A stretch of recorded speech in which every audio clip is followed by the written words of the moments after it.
পাশাপাশি দুইটি চিত্র দেখতে পাচ্ছেন। এক চিত্রে স্রষ্টার দেয়া প্রকৃতির পেরেক নামে পাহাড়কে তছনছ করা হচ্ছে, অর্থাৎ আমাদের বাসযোগ্য পৃথিবীটাকে তছনছ করছে, আমাদের আগামী প্রজন্মের জীবনকে তছনছ করছে। এসব কারা করছে? পাশের উপজেলা আনোয়ারা, পেকুয়া কিংবা সাতকানিয়ার লোক এসে করছে? উত্তর না। এই মাটিতেই জন্ম নেয়া জনপদের কিছু লোভী অথচ অপরিণামদর্শী কিছু মানুষ।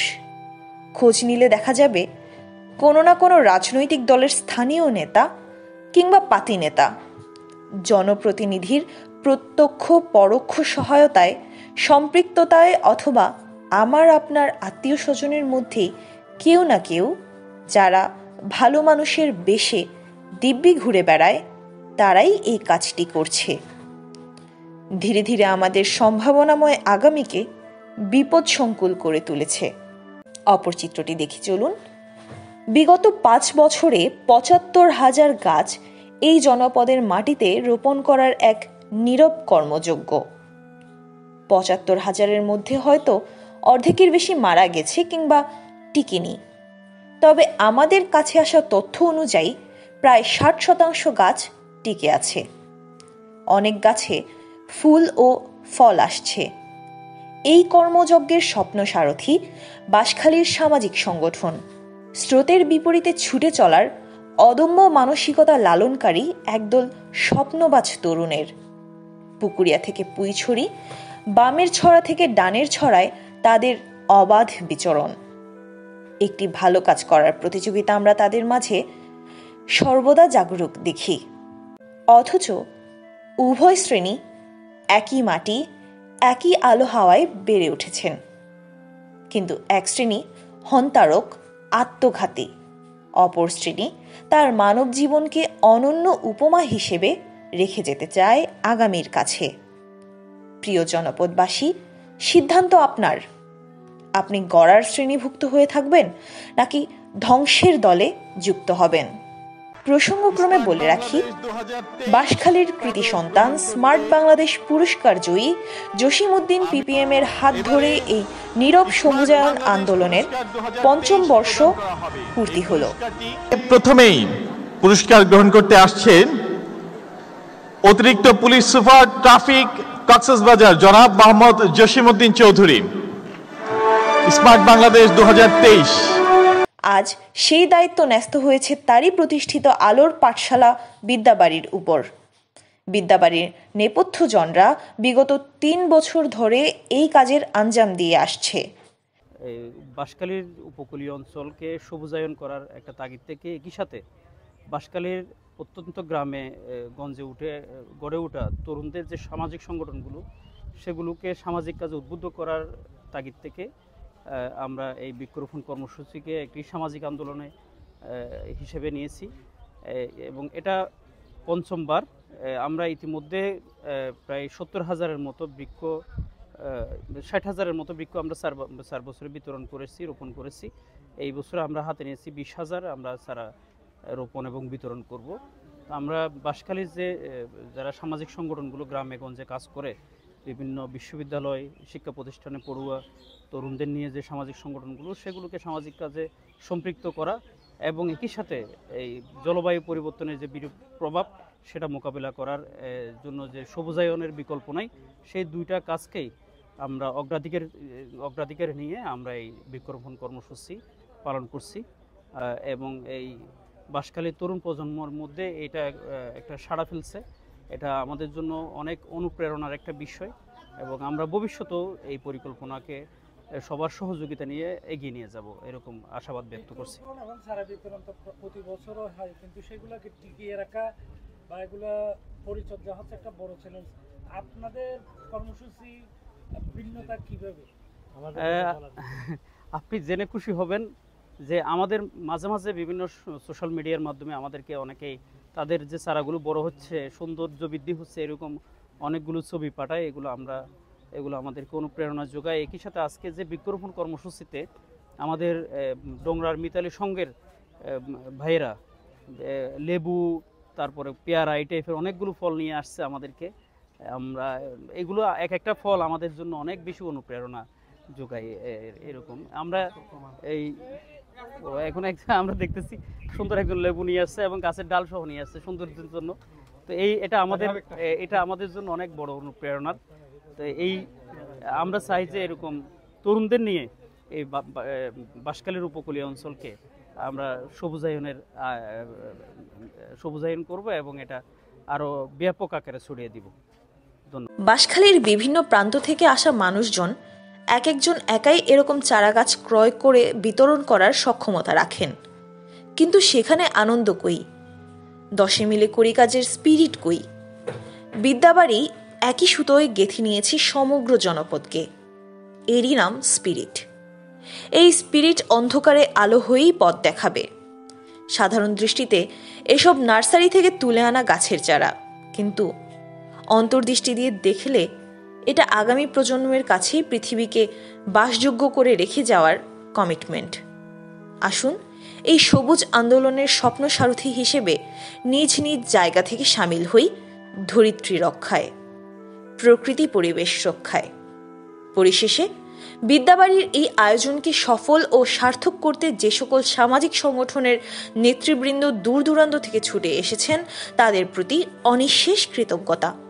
সেই সাথে যে কয়জনের কথা না বললেই নয় তারা হলেন বিদ্যাবাড়ির সাধারণ সম্পাদক মাওলানা নুরুল ইসলাম, সহসভাপতি ও আবহাওয়াবিদ আবুল মনসুর, নির্বাহী সম্পাদক রমজান আলী, অর্থ সম্পাদক মাস্টার নেজাম উদ্দিন, গ্রন্থাগার বিষয়ক সম্পাদক মাস্টার আনসার, নির্বাহী সদস্য অ্যাডভোকেট আরিফুল ইসলাম, সমাজসেবক আবদুল্লাহ, বাঁশখালী একতা সংঘের সভাপতি মোহাম্মদ রোকন উদ্দিন, সাধারণ সম্পাদক মোহাম্মদ রিয়াদ এবং বাঁশখালী একতা সংঘের সদস্যগণ। 2024 অর্থাৎ পঞ্চম বর্ষে বিদ্যাবাড়ির বৃক্ষরোপণ ও বিতরণ কর্মসূচির সাথে অংশগ্রহণ ও একাত্মতা ঘোষণা করা সামাজিক সংগঠনগুলো হল বাঁশখালী একতা সংঘ, দীপশিখা পাঠাগার, দক্ষিণ ইলশা আলোকবর্তিকা, বোচা ফকির রহমতুল্লাহি আলাই, আলোকিত রত্নপুর, রত্নপুর তরুণ শেকর, স্বপ্নতরী সংঘ, হাজিগাঁও অগ্রণী ক্লাব, মিতালি সংঘ, খানখানাবাদ, সাধনপুর তরুণ প্রজন্ম ক্লাব, চতুষ্কোণ শেখের খিল, যুব উন্নয়ন সংস্থা, বৈলছড়ি মাইদারিপাড়া সমাজ কল্যাণ সংঘ।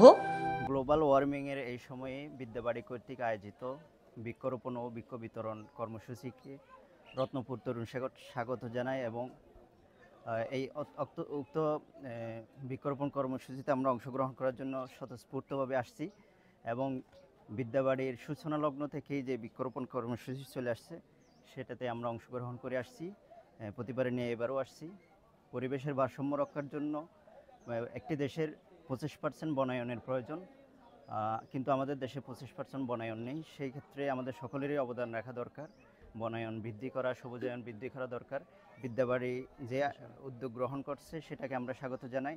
অবশ্যই আলহামদুলিল্লাহ, এটা আল্লাহর কাছে অনেক আমি শুকরিয়া জ্ঞাপন করছি যে ভাইয়ের মতো একজন আমরা পেয়েছি। বাঁশখালীবাসী অবশ্যই আমরা গর্বিত যে একজন পরিবেশ বান্ধব এবং পরিবেশ লাভার একজন ব্যক্তি।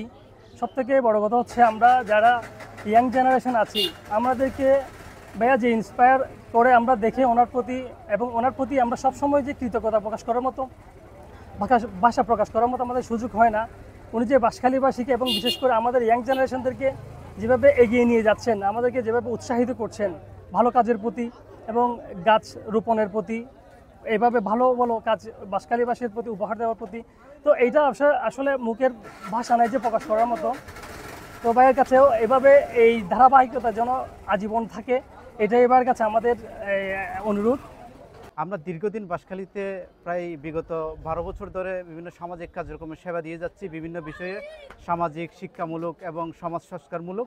বিদ্যাবাড়ি প্রতিষ্ঠাকালীন পর থেকে বিভিন্ন বিষয় আছে, বিভিন্ন বিষয় নিয়ে কাজ করে বিদ্যাবাড়ি। বৃক্ষরোপণ কর্মসূচি সেটার একটা গুরুত্বপূর্ণ দিক। তো বর্তমান যে আমরা যে সবাই কনসার্ন আপনার জলবায়ু পরিবর্তনের ফলে আমাদের দেশে গরমের তাপমাত্রা প্রায় 48 ডিগ্রি 50 ডিগ্রি, সেই ক্ষেত্রে সবার গুরুত্ব দিচ্ছে যে আপনারা সবাই বৃক্ষরোপণ করেন, সবাই বেশ, কিন্তু সেই কর্মসূচিটা আমরা ওনার নেতৃত্বে বিগত 4 বছর ধরে যে করে আসছি, সেই জন্য আমি আমার সংগঠনের পক্ষ থেকে একজন দূরদর্শী মানুষ না হলে কিন্তু এত আগে কত কোনো চিন্তা করা যায় না। বিদ্যাবাড়ি যে প্রজেক্টটা হাতে নিয়েছে, এটা আমি চাই যুগ যুগ ধরে চলমান থাকবে এবং স্বপ্ন ধরি এই বিদ্যাবাড়ির কার্যক্রম এবং জসিমউদ্দিন মামার কার্যক্রমে আমরা স্বপ্ন সারথী হিসেবে আজীবন থাকতে চাই। মামাকে আমাদের স্নেহধন্য হিসেবে রাখবেন, বিদ্যাবাড়ির পাশে রাখবেন, আমরা সবসময় সাথে আছি, স্বপ্নধরী সংগঠন সবসময় সাথে আছে। ধন্যবাদ সবাইকে। আমরা হচ্ছে চতুষ্কোণ সংগঠন কুচুড়ি এবং শেখেরগিল ইউনিয়ন নিয়ে কাজ করি, পরবর্তীতে সারা বাঁশখালী নিয়ে কাজ করার প্রয়াস চালাচ্ছি। আমরা এই নিয়ে 3বার বিদ্যাবাড়ি থেকে গাছ সংগ্রহ করতেছি, খুবই ভালো লাগতেছে। বিদ্যাবাড়ি বৃক্ষরোপণ নিয়ে কাজ করতেছে, পরিবেশ নিয়ে কাজ করতেছে। আমরা গতানুগতিকভাবে সবসময় বৃক্ষগুলো বিতরণ করি এবং কিছু গাছ আমরা নিজেরা রোপণ করি বিভিন্ন রোডের সাইডে এবং নিজেরা পরিবারগতভাবে নিজেদের জায়গায় রোপণ করি, যাতে গাছগুলো পরিচর্যা করলে সুন্দরভাবে সঠিকভাবে কি হয়, বড় হয়। আমাদের বিগত যে গাছগুলো নিয়েছি আমরা, সেগুলো যথেষ্ট ভালো আছে এবং কি যথেষ্ট বড় হয়েছে। সেগুলো আমরা চেষ্টা করতেছি যাতে পরবর্তীতে সুন্দরভাবে বেড়ে উঠে এবং পরিবেশ ভারসাম্য বজায় রাখে। ধন্যবাদ বিদ্যাবাড়িকে এত সুন্দর আয়োজন করার জন্য, আর জসিম ভাইকেও ধন্যবাদ বাঁশখালীর বুকে এই ধরনের সুন্দর একটা আয়োজন গ্রহণ করার জন্য। আমরাও 3য়বার, গতবার এর আগের বারও নিয়েছিলাম, প্রায় 3য়বারই আমি এখন চারা গ্রহণ করছি। প্রথমত সবচেয়ে বড় যেটা বিষয় সেটা হচ্ছে তাপমাত্রা বৃদ্ধির এই যুগে আমাদের এই গাছ যে কী পরিমাণ মানে সহায়ক হিসেবে কাজ করে সেটা বলার অপেক্ষা রাখে না। আর আমার এলাকাটা যেহেতু উপকূলীয় এলাকা, ওখানে আসলে সব চারা মানে প্রতিকূল পরিবেশে টিকে থাকার অবস্থায়ও থাকে না অনেক সময়, তো তার মধ্যে 50-60% বেঁচে থাকে, আর বাকিগুলো অনেক ক্ষেত্রে ওই বন্যা বা বিভিন্ন ধরনের লবণাক্ত পানির কারণে অনেক সময় নষ্ট হয়ে যায়, এরকমটাও থাকে। তবে আমরা চেষ্টা করছি যতটুকু সম্ভব হয় পরিবেশের সাথে মানিয়ে গাছগুলোকে ঠিক করার, এবং অনেকগুলো গাছ আলহামদুলিল্লাহ ভালোই আছে। তো এবারও নিয়ে যাব। এবার আমরা যেহেতু এলাকায় আছি, ভালো করে চর্চা করার একটা সুযোগ পাবো। আসসালামু আলাইকুম। আমরা হাজীগাঁও অগ্রণী ক্লাব এবং অগ্রণী পাঠাগারের পক্ষ থেকে বিদ্যাবাড়ি কর্তৃক আয়োজিত প্রত্যেক বছরের নিয়ে এবছর চারা বিতরণ অনুষ্ঠানে অংশগ্রহণ করতে আসছি। এখানে 3 বছর ধরে বিদ্যাবাড়ি থেকে চারা সংগ্রহ করতেছি। ইনশাআল্লাহ আমরা বিগত সালের চারাগুলো এখন বড় হয়ে উঠতেছে। আমরা হাজীগাঁও অগ্রণী ক্লাবের চারপাশে এবং হাজীগাঁও স্কুল অ্যান্ড কলেজের চারপাশে চারাগুলো রোপণ করা হয়েছে এবং কিছু সংখ্যক চারা অগ্রণী ক্লাব এবং অগ্রণী পাঠাগারের সদস্যদের মধ্যে বিতরণ করা হয়েছে, আর কিছু আমাদের স্কুলের সামনে এবং দোকানপাটের সামনে রোপণ করা হয়েছে। এই চারাগুলার গ্রোথ অনেক ভালো। ইনশাল্লাহ আমরাও এই বছর সব চারা রোপণ করব, সবার মাঝে বিতরণ করব পুরো হাজীগাঁও, এবং এগুলো যাতে পরিচর্যা করে সবাই এমন মানুষকে দিব আমরা যারা এই চারার মর্মগুলা বুঝে এবং যারা এই চারা রোপণ করার পর এগুলো নিজ দায়িত্বে দেখাশোনা করবে, এই ধরনের মানুষকে যাচাই বাছাই করে আমরা এই চারাগুলো দিব, যাতে এই চারাগুলার যত্ন নিতে পারে। আমি একটি বৃক্ষরোপণ করেছি, ফল খাচ্ছে আমি কিংবা আমার ছেলে, অক্সিজেন খাচ্ছে সারা বিশ্ব। যদি একজন ব্যক্তি পুরো পৃথিবীব্যাপী কোনো অবদান রাখতে চায়, তাহলে একটি বৃক্ষরোপণ করে সেই অবদান রাখতে পারে। কারণ যে অক্সিজেন সৃষ্টি হচ্ছে পুরো পৃথিবীতেই সেটা বিলীন হচ্ছে। তাহলে একজন লোক যদি পুরো বিশ্বব্যাপী কোনো একটা অবদান রাখতে চায়, তাহলে একটি গাছের চারা রোপণ করে সেই অবদানটা রাখতে পারে। ধন্যবাদ। বাঁশখালী এক্সপ্রেস, দক্ষিণ চট্টগ্রামের কমিউনিটি পোর্টাল।